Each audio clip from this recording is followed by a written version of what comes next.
Saya Desi Salviani, Anda sedang menyaksikan News Update Warta Kota. Habib Rizik Syihab memberikan dukungan kepada Presiden Prabowo Subianto.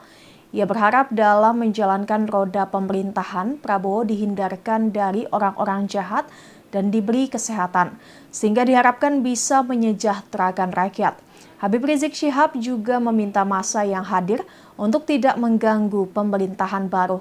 Hal itu diungkapkan Habib Rizik di acara reuni Akbar PA 212 di Monas, Jakarta, 2 Desember 2024. Agar Bapak Presiden Prabowo Subianto diberikan kekuatan oleh Allah. Amin. Diberikan sehat walafiat. Amin. Agar mampu untuk memimpin negara Indonesia. Agar mampu mensejahterakan rakyat. Amin. Agar mampu terus menjaga keharmonisan hubungan antara umara dengan ulama. Amin. Dan kita mohon kepada Allah bibarakatil Fatihah. Agar pemerintahan Prabowo ini dibersihkan dari orang-orang bermasalah. Orang-orang yang selama ini bikin susah rakyat. Orang-orang saudara yang melanggar HAM, yang terlibat pembunuhan, terlibat korupsi, kita mohon bimu'jizatil Fatihah agar mereka disingkirkan oleh Allah sejauh-jauhnya dan dihancurkan oleh Allah sehancur-hancurnya, sehingga Bapak Presiden Prabowo dan kabinetnya ke depan saudara bisa memimpin negara ini dengan baik tanpa diganggu lagi oleh orang-orang yang selama ini memang selalu menjadi sumber masalah. Ala hadhihi niyah wa likulli niyatin salihah. Wallahu subhanahu wa ta'ala yubarik li hadhil bilad wa an yubarik li rais hadhil bilad wa an yubarik li ra'iyyati hadhil bilad wa an yaj'al hadhil bilad biladan islamiyatan aminatan mutmainnah ghaniyatan ma'muratan mardiyatan 'indaka bi rahmatika ya arhamar rahimin ya rab. Wa ila hadratin nabi sallallahu alaihi wasallam bi sirril fatihah. A'udzu billahi minasyaitonir rajim. Bismillahirrahmanirrahim. Alhamdulillahi rabbil alamin arrahmanir rahim maliki yaumiddin iyyaka na'budu wa iyyaka nasta'in ihdinas siratal mustaqim siratal ladzina an'amta 'alaihim ghairil maghdubi 'alaihim waladdallin. Mudah-mudahan digabul oleh Allah Subhanahu wa taala. Jadi sekali lagi pemerintahan baru ini jangan kita ganggu, kita beri kesempatan, kita dorong, tapi tetap kita kritisi. Jadi bukan mendukung dalam arti kata menjilat, memuji yang nggak berhak dipuji, saudara. Jangan.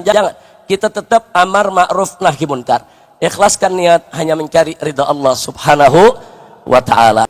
Presiden RI Prabowo Subianto tidak menghadiri reuni PA 212 yang digelar di kawasan Monas, Jakarta Pusat pada Senin 2 Desember pagi. Padahal koordinator lapangan reuni Akbar PA 212 Buya M. Husein mengatakan agenda tahunan PA 212 itu mengundang beberapa tokoh agama, masyarakat hingga pejabat negara. Termasuk Presiden RI Prabowo Subianto juga diundang. Namun Buya Husein mengatakan Presiden Prabowo Subianto tidak hadir dalam reuni PA 212 sejak pagi tadi. Sampai acara berakhir, panitia tidak mendapatkan konfirmasi terkait ketidakhadiran Prabowo. Dalam kegiatan reuni PA 212 yang bertemakan Revolusi Akhlak untuk Indonesia Berkah dan Kemenangan Palestina, sejumlah tokoh pun hadir. Di antaranya Cawagup Pilkada DKI Jakarta 2024 yang juga politikus PKS Suswono dan Wakil Ketua MPR RI yang juga Wakil Ketua Majelis Syuro PKS Hidayat Nur Wahid. Selain itu turut hadir calon gubernur Pilkada Jawa Barat 2024 sekaligus juga Presiden PKS Ahmad Saiku hingga Wakil Ketua Dewan Pertimbangan Majelis Ulama Indonesia atau MUI Kiai Haji Muhyiddin Junaidi. Terlihat juga ex-pimpinan FPI Habib Rizik Syihab hingga menantunya Muhammad bin Hussein Alatas.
Kericuhan terjadi dalam aksi demonstrasi yang dilakukan massa pendukung Free West Papua di Jalan Kusumanegara, Yogyakarta pada Minggu 1 Desember.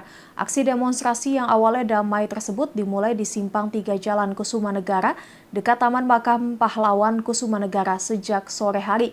Namun setelah masa aksi sempat membubarkan diri dan bergerak menuju timur saat azan maghrib, bentrokan dengan polisi tiba-tiba saja terjadi.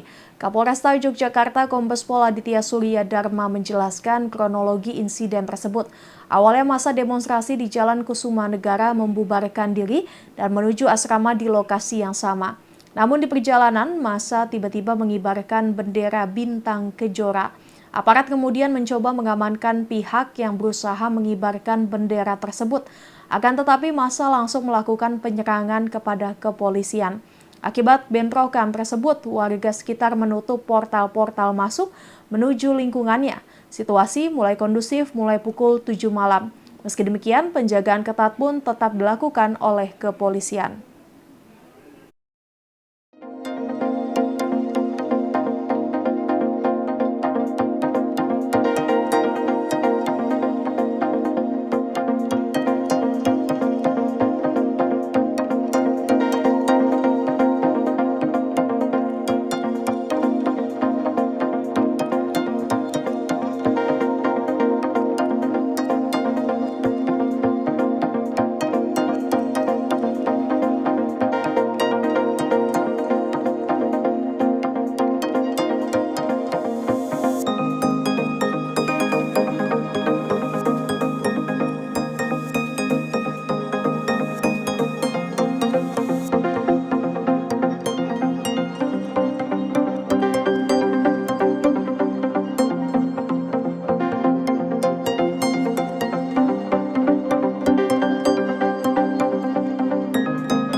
Iwas alias Agus Buntung, pria disabilitas asal Nusa Tenggara Barat viral di media sosial.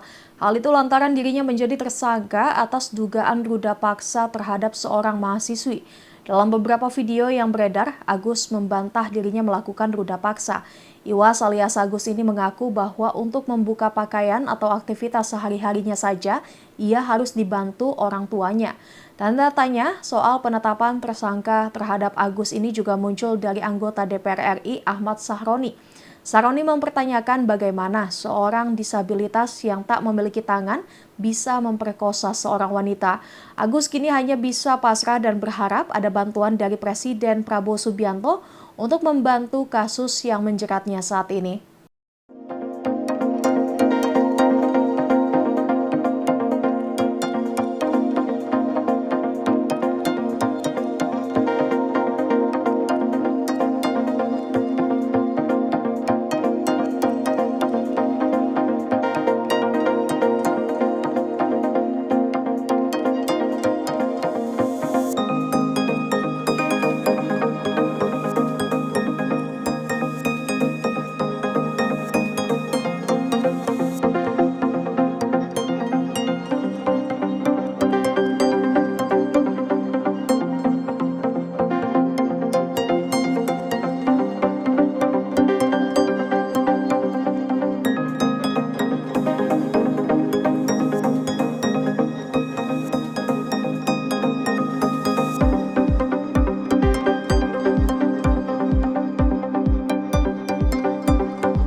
Pemberontak Suriah berhasil menyerbu dan merebut istana Presiden Suriah Bashar al-Assad di kota Aleppo pada Minggu 1 Desember.